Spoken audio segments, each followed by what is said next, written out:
A cursory look at the news or social media will tell you very quickly that this interdependent globalized system, which we're all entirely reliant upon for our fuel, for our energy, for our food, even for our water, for our economy, is so finely balanced. And it only takes one incident, let alone multiple, to impact that entirely. And the knock-on effect would be that we, the public around the world, would be, without food, without fuel, without sanitation, without water.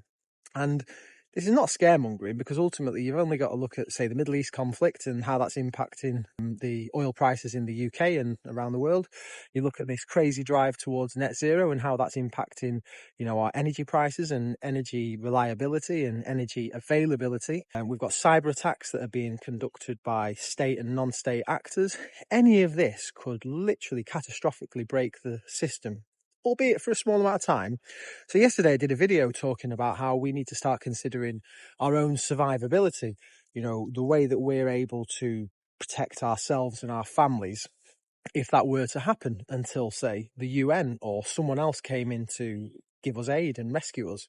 And a lot of the feedback was that maybe we could dig a little bit more into that. So as a result, a dear friend of mine, survival expert, probably one of the foremost experts in the UK, he's going to be collaborating with me to make some videos really digging into that subject matter expertise on, bushcraft, survivability, everything that we would consider, from making fires, making shelters, finding water, storing water, etc. So watch out for that.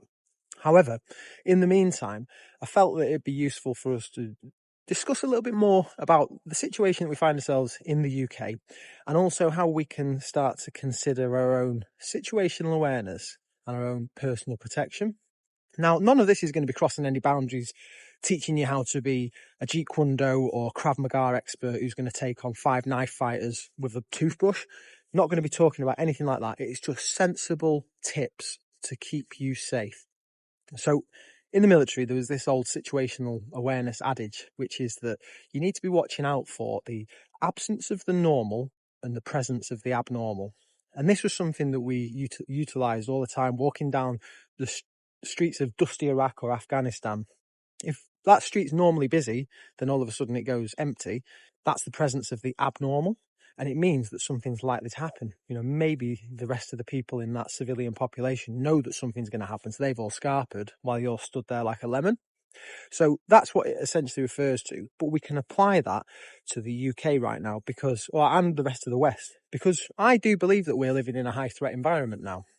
If you did a dynamic risk assessment as you walk down any high street in the United Kingdom, you would realise that there's a lot of threats that weren't there perhaps 10 years ago. And so we can't kid ourselves that the situation as it was 10 years ago is the same as it is now. It's not.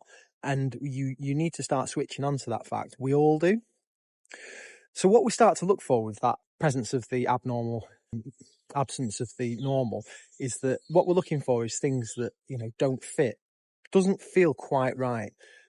Feels a little bit off, and you've got to trust your spidey senses with this, because, ultimately that's how it's going to keep you alive, going to keep you safe.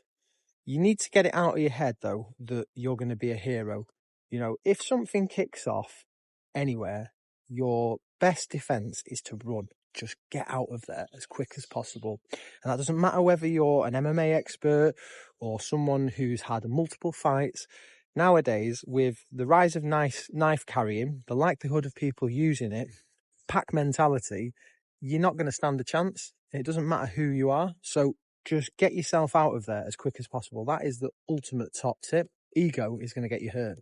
However, if you're not able to get yourself out of there instantly by running off, then you need to consider basic tools that will keep you safe. I'm not talking about weapons, just simple legal tools that everyone can carry on them. A personal rape alarm, something that's just going to alert other people to the situation, something that draws attention. Even something as simple as an umbrella. If you've got an umbrella, you're able to create that distance, that barrier, that space. Open it up. They're not going to be able to see you. Give them a whack with it. You have the inherent right to self-defense. If you genuinely believe that there's an imminent threat to either yourself or someone else, and that also includes acting before the first blow lands, preemptive strikes. And this is the critical part, the response must be reasonable and proportionate to the threat. And here's a simple way of understanding that. So say you're building a wall and you've got bricks and a hammer to hand, and someone all of a sudden comes at you with a knife. In that moment, it would be considered reasonable for you to use either the brick or the hammer to defend yourself, as long as you're being proportionate and being reasonable. I.e., if one strike hits that individual and they're no longer a threat, you can't then carry on throwing bricks at them until they've got a big pile over them. That's no longer self-defense. That's where you've crossed the line. So you just have to be mindful of that. You are allowed to defend yourself or someone else if you genuinely believe that there's an imminent threat towards them.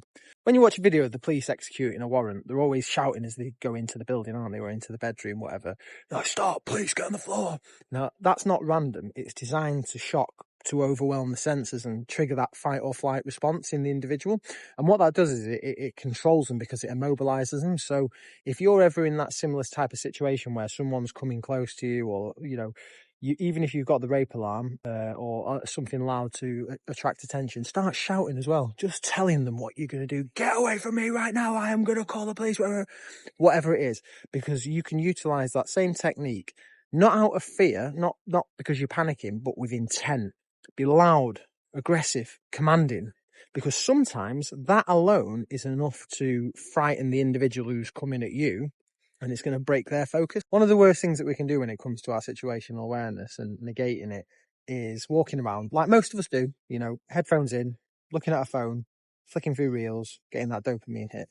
If we can accept that we now live in a different environment than we did when we were growing up or when we were younger, then we have to think, actually, I need to stay switched on throughout this whole journey from A to B. My phone, my headphones, my podcast, my flicking through the reels, whatever, that can wait until I get home. Let's just get safely from A to B, because otherwise you are advertising your vulnerability to thieves, people that want to harm you. And this leads me on to the next point, which is that, if you went walking in the mountains, you're going to let someone know what time you're leaving, what route you're taking, and what time you expect to back. And then when you get back, you're going to check in with them. Need to start doing that, moving around our local environment as well. So if you've got someone that you can tell, right, okay, this is what I'm going to be doing. I'm going to jump in a taxi, get in an Uber. I'll be at this place for this time. I'll stick my location on throughout the journey, and then I'll give you a thumbs up when I've got to the other end. Little basic habits, but it'll make a massive difference to you all. And finally, when you are moving around, try not to move on your own. But if you have to, avoid vulnerable areas, avoid choke points, i.e. subways in the dark, going like somewhere where there's no cameras, there's no one else. That's a highly vulnerable area, so just stay away from it, especially at night. And ultimately, you've got to trust your spidey senses, and I keep repeating this. Listen to that instinct. If it doesn't feel right, do something different. None of this is about fear. It's about awareness. It's about being switched on in a less predictable world. Most people sleepwalk through life, but you won't if you just pick up a few different habits to just keep your situational awareness and your personal safety, okay? So what we're talking about is plan your routes, let someone know when you're going to leave, where you're going, let them know when you get there, avoid vulnerable locations, and they're obvious to us all. Stay off your phones, listen out for that spidey sense, and remember the adage, the presence of the abnormal, the absence of the normal. Keep safe.